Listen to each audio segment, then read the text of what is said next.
back to my channel. I'm Chels. So today I just wanted to talk about homeschooling, and if you're trying to get started homeschooling, this video is for you, because the age-old tips never ages. That's just the truth. And I just wanted to be an encouragement to someone if you're just starting your journey and you're looking for that help. Not help in choosing curriculum, because I think that a lot of us get caught up in, oh, what curriculum is the best? What should I start with?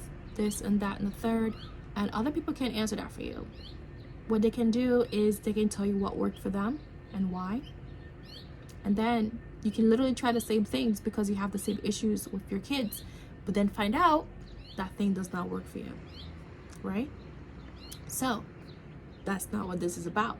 This is about if you're unsure, if you don't know where to start, and if you're just discouraged, okay? I'm trying to encourage you. I'm trying to be an encouragement.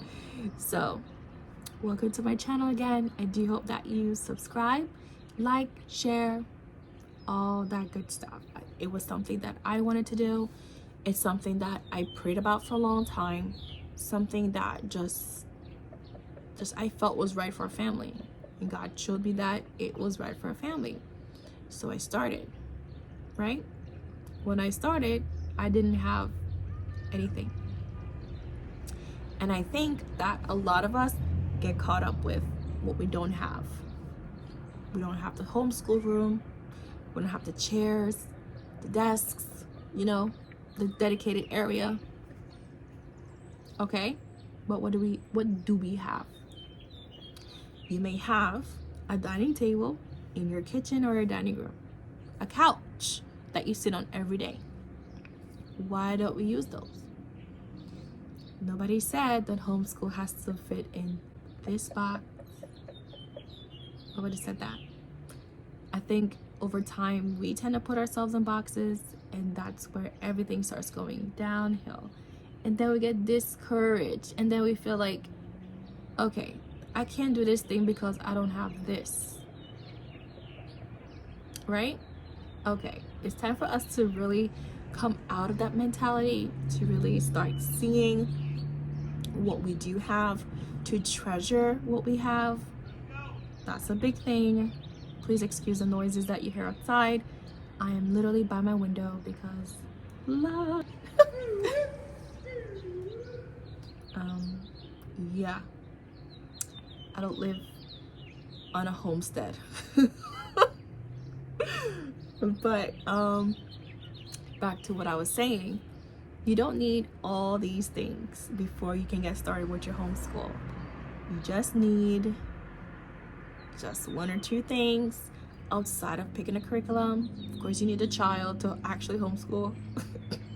But you don't need the special homeschool room, and you don't need the special chairs, the special desks, the cute desks that everyone seems to have, or like the chalkboards and the whiteboards. You can literally go to the dollar store and get a dollar store whiteboard. They're not the greatest, but they will work. The second tip I have for you is this: ask for help. Yeah, I said it. Ask for help. Sometimes it's hard. And I think it's only hard because we are so used to asking the wrong people for help. Literally, you can be so discouraged when you talk to the wrong people about your homeschool thoughts and journey. Because then everything is, this is why you shouldn't. These are the list of things why you shouldn't. Your kids are gonna be strange. Your kids are not gonna learn. You don't know anything. Okay? But that's not the truth. That's not how you should go about it. When you find that the curriculum or the subject matter or whatever lesson that you have is hard for you to teach your child, I recommend joining a Facebook group and asking for help. Those groups have the same people who are on the same journey. Do you see the link here? The people must be going through and experiencing the same things you are before you can ask them for help. Okay. So I know on Facebook personally, I've joined a few groups for Abeka. There's a lot of help there. If you have a question on how something is graded or should be graded or how lessons should be taught, the answers are there. There's always someone to help. Besides the Facebook groups for just asking for curriculum help, you can also find co-ops. So I'm not in a co-op. I don't think that's for us. Budget wise though, definitely not for me. I just can't justify it. That's why I use free resources such as Khan Academy. Just things on YouTube. People on YouTube teach you a lot of stuff. Okay? When I was in college, I used YouTube for things that I didn't understand, and it helped. It actually did. Sometimes you can just Google stuff. The answer is going to be there, but you have to really be able to know how to pick out different, like, how do I say this? Sometimes people give you advice or steps on how to break down a problem to your child, and it doesn't click with you. If it doesn't click with you, it's not going to click with them if you have to tell them. But if you can just hand it over to them so that they can read through it, that works. That's really brilliant for the older grades. That's why I think Khan Academy, once you get to like 3rd grade, 4th grade, 5th grade, and going into high school, is the best resource because it's free and it's so easy to navigate and it's so easy for you to keep track of. And if you have the topics are there, like you can search by topic and you get whatever you need. By grade, everything's there. So that's another thing. Don't think you can't homeschool because you don't know the subject matters. There are resources out there to help you. Free resources. Music to my ears. Free. But if you want to pay for the resource, you can find a co-op. Those are helpful because I do know that there are co-ops for like the elective stuff, extracurricular stuff like that, like arts and craft. There's a bunch. Depending on your area, you're gonna have access to more or fewer than what you may need, but that is something that you have to make that decision if the co-op option is right for you. The third point I want to make is that you have to motivate yourself. Pray that God gives you motivation every day to get up and make the choice to homeschool, because sometimes you can get lazy. Yeah, I'm looking at myself and say, oh, I don't feel like doing this right now. But you have to realize there's a purpose in what you're doing. If you give up, who is going to be there for your kids? If you give up and you throw in the towel because it gets difficult, what is that teaching your kids? You know? So the best thing to do is really to pray first that God gives you motivation each and every day. Things do get difficult. Do take the time out for yourself, making sure that I keep hearing this noise, but do keep making sure that you're giving your kids the best version of you so that they can have a facilitator, a parent who is not going to be easily frustrated if they're not understanding something, and a parent who has the peace of mind, you know, just some clarity of mind to teach. Because I think that we tend to get caught up in a lot of things like that, of a lot of distractions, and I call them distractions because that's literally what they are. But to really minimize those distractions, I believe that if you're homeschooling or if you're just doing anything in general with young children or even older kids, to have set times. So let's say 9 to 11, you're homeschooling, just homeschool. Don't cook, don't clean, don't check your phone, don't go scrolling on Instagram or whatever things that people go scrolling on. Just use that time and just focus in. Because, you know, when you're trying to study something for yourself, what are you doing? You're focusing in on that thing. If you're teaching your kids, you want them to focus in. Every second that you take your eyes off what you're doing with the kids, then they feel as they kind of lose their attention. So say for example, you're sitting at the table, you're doing like language arts or something, right? Oh, kids are playing outside, so you might hear a little bit more noise from the scooters and stuff. But say you're doing language arts, but you need to go check the stove, okay?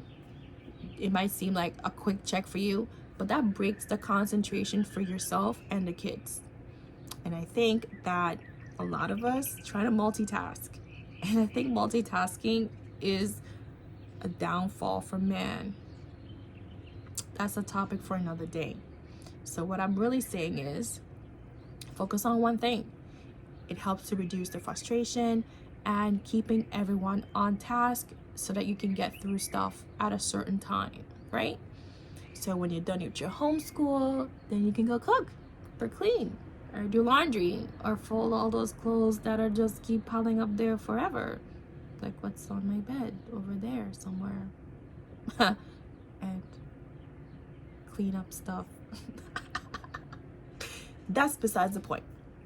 So, I just wanted to say that homeschool can be difficult. There are challenging times, but those times help to teach you. I find that if you look at every difficult time as a time of learning, a time to grow from that difficult time, then you tend to not have the same things happen over and over, and you're not easily discouraged. I think we have to focus in on what we have here instead of what we don't have out here. So if we treasure what we have right here, you know, the time with our kids, the resources that we have, the resources that we can afford, then this right here gets to be an amazing experience. And you're not going to miss something out here that you never had or that you would like to have but can't have right now. So always zone in on here, this, and try to make the best of your homeschool. Try to make the best of your time with your kids. The decision is not an easy one. It's one that can be financially draining, or because sometimes, you know, you have to have a parent not working, or you might have to work less. But whatsoever choice that you do make in your homeschool and how the schedule works for you, do make it and have some grace. Have grace with yourself. We have grace with our kids, right? It gets difficult, but it's not impossible. There's help out there if you need it. Ask the right questions. Ask the right people. Have someone in your corner. If you have just that one friend or family member, or even say someone from the online groups that you can talk to when things get a little bit difficult, do you have that person? Do you talk to them? Because community is what we need in every aspect of our lives. We have community when we go to our jobs. You know, you have your coworkers. They know what you need to do, what difficulties the jobs can have. You have community in your whatever, anything you do, human nature. There's a community, there's a pact made when you're doing similar things as someone. So find your tribe.